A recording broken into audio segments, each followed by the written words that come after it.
হাতে মেখে পাবদা মাছ রান্না করব মাটির কড়াইতে। প্রথমেই মাটির কড়াইতে দিয়ে দিলাম পেঁয়াজ কুচি, এবার দিয়ে দিয়েছি কাঁচা লঙ্কা ভালো করে কেটে, এরপর দিয়ে দিলাম এখানে স্বাদ মতো লবণ। এখন আমি এক এক করে সম্পূর্ণ মশলা অ্যাড করে দিব।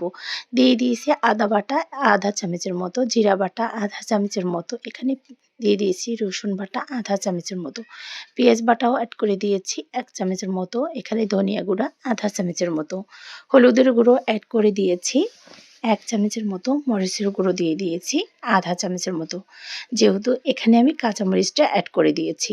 এরপর এখানে অ্যাড করে দিব খাঁটি সর্ষের তেল। এই তো সর্ষের তেলটা দিয়ে এখন আমি কিন্তু সুন্দর করে মশলাটাকে মেখে নিব। এরপরে এখানে ধুয়ে রাখা পাবদা মাছগুলো অ্যাড করে দিয়েছি।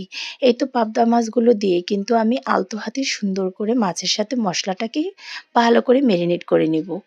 আর এটা কিন্তু ম্যারিনেট করে যদি 10 মিনিটের মতো রেখে দেওয়া যায় তাহলে কিন্তু সম্পূর্ণ মশলাটা মাছের সঙ্গে ঢুকবে। এই তো আমি মশলার সাথে কিন্তু মাছটাকে ভালো করে মেখে নিয়েছি। এরপর এখানে অ্যাড করে দিব 2টি ফালি করা টমেটো। তো টমেটোগুলো দিয়ে আরও কিছুক্ষণের জন্য কিন্তু মাছটাকে আমি সুন্দর করে মেখে নিয়েছি। এরপরে কিন্তু এখানে ঝোলটা অ্যাড করে দিয়েছিলাম। ঝোলটা দিয়ে এখন আমি রান্নার জন্য চুলায় বসিয়ে দিব। তো আর একটু হাত ধুয়ে পানিটা এখানে আমি অ্যাড করে দিয়েছি।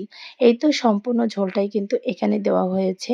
এরপর আমি ঢাকনা দিয়ে ঢেকে চুলাতে রান্নার জন্য বসিয়ে দেব। আর সত্যি এভাবে মাটির কড়াইতে পাবদা মাছ হাতে মেখে রান্না করলে খেতে কিন্তু দুর্দান্ত হয়। এই তো কিছুক্ষণ পর আবারও চলে আসলাম। একটু ঢাকনা তুলে মাছটাকে আলতো হাতে নেড়েচেড়ে দিয়েছি যাতে মাছটা কোনো রকমভাবে ভেঙে না যায়। যেহেতু এটা পাবদা মাছ খুবই নরম, তাই আমি আলতো হাতে একটু নেড়েচেড়ে দিয়েছি। এই তো আরও কিছুক্ষণের জন্য ঢাকনা দিয়ে ঢেকে রেখে দিয়েছিলাম। রান্নাটা একদম শেষের দিকেই চলে আসছে। আমি এখানে কোনো ধইনাপাতা অ্যাড করব না, যেহেতু আমার ধইনাপাতা শেষ হয়েছিল, তাই এখানে কোনো ধইনাপাতা দিলাম না। আর এখানে একটু ধইনাপাতা হলে কিন্তু তরকারির স্বাদটা আরও একটু বেশি হতো। এই তো আমার না থাকাতে আমিও এখানে অ্যাড করিনি। রান্নাটা একদম সম্পূর্ণ শেষের দিকে চলে আসছে। সত্যি অনেক সুন্দর একটা ঘ্রাণ বের হয়েছে। হাতে মাখা পাবদা মাছের এই রেসিপিটা খেতে দুর্দান্ত হয়। গরম গরম ভাতের সাথে কিন্তু দুপুরটা একদম জমজমাট হয়ে ওঠে। আরও একটু ঢাকনা দিয়ে ঢেকে দিয়েছিলাম। এই তো আর একটু নেড়েচেড়ে দিলাম আলতো হাতে।